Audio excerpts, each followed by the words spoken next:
Friends, कैसे मिजाज हैं आप लोगों के। उम्मीद करता हूँ बिल्कुल ठीक होंगे। आपको वीडियोस पसंद आ रही हैं, इसका बहुत शुक्रिया। चैनल को जिस हद तक हो सके सब्सक्राइब कीजिए, वीडियोस को लाइक और शेयर कीजिए ताकि ये जो इंटरेस्टिंग वीडियोस हैं ये ज़्यादा से ज़्यादा लोगों तक पहुँच सकें। आज हमारी खुशनसीबी, क्यूरेटर्स की खुशनसीबी, आप सब की खुशनसीबी कि जो शख्सियत हमारे साथ मौजूद हैं, he has done his PhD in advertisement. He has the teaching experience of more than 25 years, Alhamdulillah.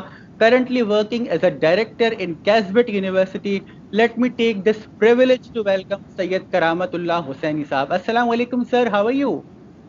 वालेकुम अस्सलाम, अल्हम्दुलिल्लाह Waqar, I am fine. And first of all मैं आपका शुक्रिया अदा करूंगा कि that you have given me this opportunity to talk to your audience. और सबसे बड़ी बात यह है कि मुझे ये बहुत खुशी है कि आप जैसे नौजवान जो हैं वो इस फील्ड में आ रहे हैं। एंड मैंने आपकी पिछली वीडियोस भी देखी हैं यूट्यूब पे, and you are doing a great job. और जिस तरह का नॉलेज आप लोगों तक पहुंचा रहे हैं, जिस तरह के डायमेंशंस आप लोगों तक पहुंचा रहे हैं, that is great. And I wish you the very best in your So future. nice और of you, sir.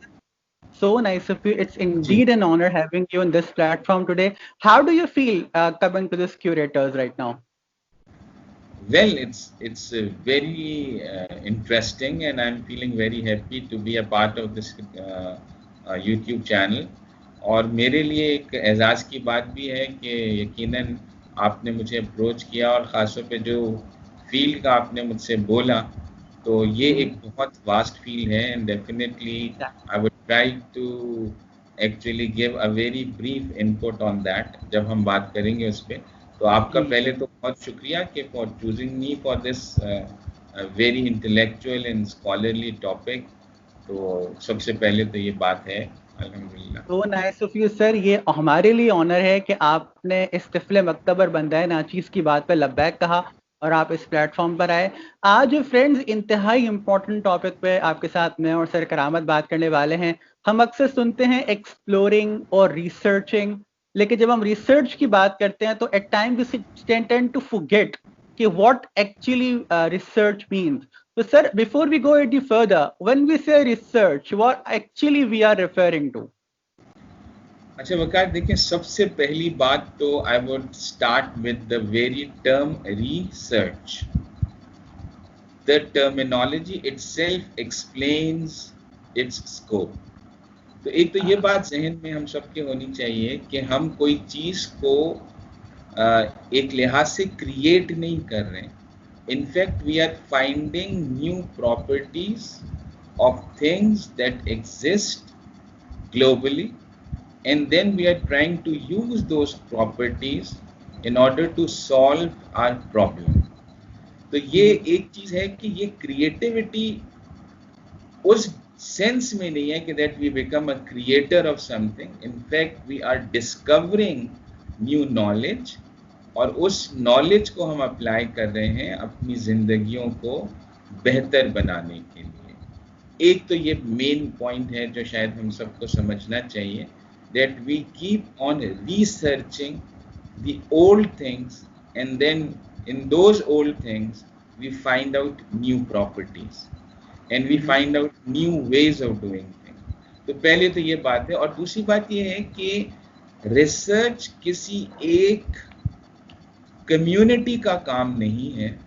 We all do research. हम में से हर एक एक फर्द रिसर्च करता है, चाहे वो उस रिसर्च को कॉन्शियसली करता है या सब कॉन्शियसली करता है, लेकिन रिसर्च में इन्वॉल्व ज़रूर है वो। अब उस रिसर्च को जब हम ज़रा फॉर्मलाइज कर देते हैं तो शायद वो हम एकेडमिक रिसर्च या साइंटिफिक रिसर्च की तरफ चले जाते हैं। लेकिन एक छोटी सी एग्जांपल अगर आपको दूं कि एक घर से जब कोई शख्स कोई चीज़ लेने निकलता है, चाहे वो एक छोटे से एक फल को ही लेने क्यों ना निकला हो, आम लेने जा रहे हैं या सेब लेने जा रहे हैं, तो वो एक से ज़्यादा जो है दुकानों पे या ठेलों पे जाके उसकी प्राइस पता करता है, उसके बारे में उसकी क्वालिटी को इस्टेब्लिश करता है। तो वो उस लेवल पे रिसर्च कर रहा है। अब ये रिसर्च यकीनन सब कॉन्शियस लेवल पे है। वो शायद इस चीज को रिसर्च तस्वुर भी नहीं करता, लेकिन यही वो रिसर्च है जो आगे जाके हमको चीज़ों को बेहतर अंदाज में करने की जो है वो एक डायमेंशन देता है। और अगर मैं एक प्रोवर्ब पे बात करूं कि कहते हैं ना कि need is the mother of invention, then discontentment is the father of progress. Spectacularly said.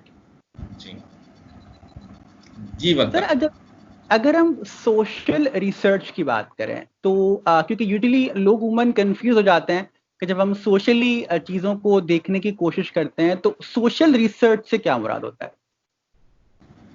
देखिए सोशल रिसर्च, मैं आपको इसके ऊपर अगर बड़ा इंटरेस्टिंग एक बात की थी, जो अली बाबा हैं उनका चेयरमैन जो है, उन्होंने एक दफ़ा बात की कि आज से 20 साल पहले, we are talking about 2 decades back, before the start of this century, 21st century स्टार्ट होने से पहले, what we were trying to do is that we were trying to make humans work like machines, कि हम इंसानों की efficiency and effectiveness को बढ़ाने की कोशिश कर रहे थे। Today 20 years later we are trying to make machines work like humans. Now that is the transformation of research. तो सोशल एस्पेक्ट पे यकीनन हमारी जिंदगियों में बहुत सी ऐसी चीजें हमारी जिंदगी का हिस्सा बन चुके हैं जिसकी वजह से जो हमारे सोशल डायनेमिक्स हैं वो चेंज हो गए। Maybe we are more closer friend of someone who is living in Australia and we do not have any information about a person who is living next door.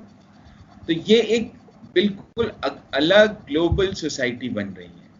इसमें कुछ यकीनन अच्छे aspects हैं, लेकिन एक इसके फॉलआउट्स भी हैं कि हम शायद अपने एनवायरनमेंट से इतने अवेयर नहीं रहे, या हम अपनी एनवायरनमेंट के हवाले से इतना ज़्यादा अपडेटेड नहीं हैं जितना शायद ग्लोबली हम अपडेटेड हो गए हैं। और इसकी वजह से हम अपनी ज़िंदगियों में जो हमारे इंडिविजुअल चेंजेस हैं उसके बजाय हम ग्लोबल चेंजेस को अडॉप्ट करने की कोशिश कर रहे हैं। And we are trying to actually adopt those things from the global market which may not be applicable to our social dynamics. तो इस चीज को भी समझने की जरूरत है कि हर माशरे का एक अपना वैल्यू सिस्टम होता है और अब हर माशरे की जी। आपने बड़ी जबरदस्त बात कही वैल्यूज की। डू यू थिंक के bye you're almost addicted to social media, somehow or the other we have unfortunately compromised our social values? Definitely मैं आपको बताऊं कि जो हमारे दौर में जब when we were young, तो जिस तरह की हमारी सोशल गैदरिंग होती थी, जिस तरह हमारे आपस में एक ही मोहल्ले में रहने वाले दोस्त होते थे, वो शायद डायनेमिक्स अब चेंज हो गए।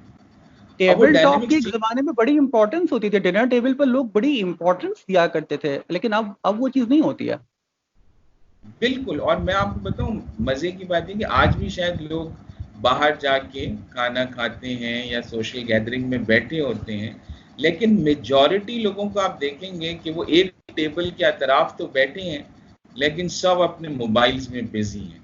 तो they are actually not there, जिसकी वजह से वो जो सोशल नेटवर्किंग है वो काफी हद तक कम हो चुकी है, और एक दूसरे के बारे में जो चीजें रियल मैटर करती हैं शायद अब हमने उन चीजों को इग्नोर करना शुरू कर दिया। इवन आप दूसरे कमरे से बुलाने के लिए मैसेज करते हैं, आवाज भी नहीं देना पसंद करते।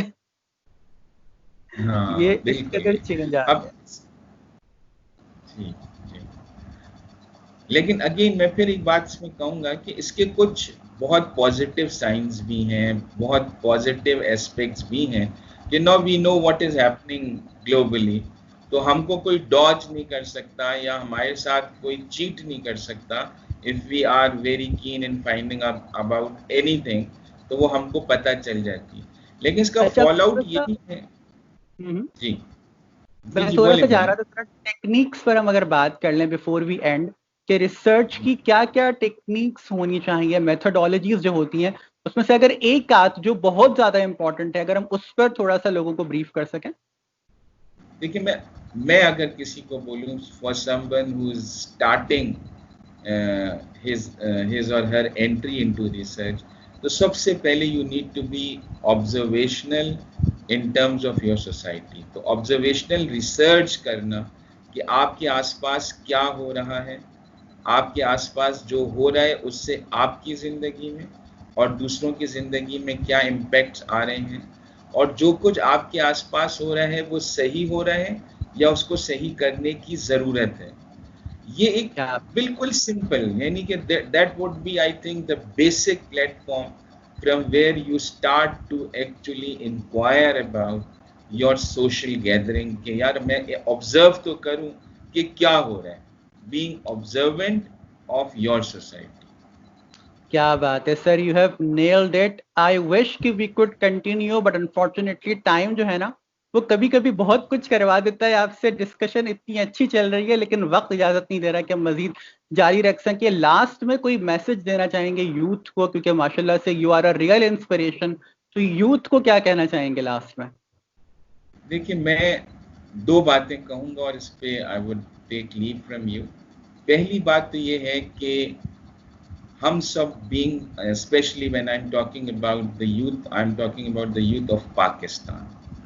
और मैं एक बात ये कहता हूँ कि जब पाकिस्तान बना था 1947 में, तो एक कौम जो है वो एक मुल्क के तलाश में थी और अल्लाह ने वो मुल्क हम सबको दे दिया। और 70-73 सालों के बाद, आफ्टर 72-73 ईयर्स, एक मुल्क इस वक्त एक कौम की तलाश में है। तो हमको एक कौम बन जाना चाहिए। Rather pursuing our individual pursuits, our individual goals, we should start thinking about our national goals। एक तो ये बात है। और मैं अपनी बात को इकबाल के इस शेर पे ख़त्म करूँगा कि तू अपनी मिल्लत पे कयास अक़वाम मग़रिब से ना कर, खास है में कौमे रसूले हाशमी। तो उस तरकीब को समझने की ज़रूरत है। क्या बात है सर, यकीन करें it's been a pleasure talking to you, और हम आपको बार बार जहमत देते रहेंगे इस टॉपिक पर बात करने के लिए। और आई एम श्योर कि जिस तरह से आज एक फ्रूटफुल और यूजफुल डिस्कशन रही, मजीद इस तरह के डिस्कशंस भी हमारे व्यूवर्स के लिए होने वाली हैं। अगर अब तक आपने चैनल को सब्सक्राइब नहीं किया है तो सब्सक्राइब कीजिए, वीडियो को जिस हद तक हो सके लाइक और शेयर कीजिए, ताकि इस तरह की स्पेक्टेक्युलर डिस्कशंस आपके साथ साथ और मुख्तलिफ लोगों तक भी पहुंच सकें।